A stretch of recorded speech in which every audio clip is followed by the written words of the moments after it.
Here we're gonna have a box foot elevated pike to single leg lift. So working on building towards handstands might be a goal, or just looking to challenge your core and your hips in a different way.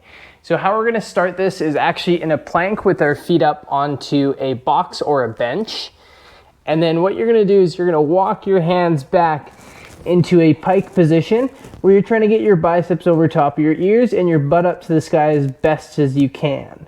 From here, the single leg lift is gonna be reaching the heel up and towards the ceiling, and then bringing that leg down, and the other one will come up. Your goal is to try to bring that leg up so you're in as straight of a line as possible from your hands all the way to your heels. And picturing yourself floating in that handstand position, or just looking for good muscle activation through that leg, swinging up and bracing through the abs as you do the exercise.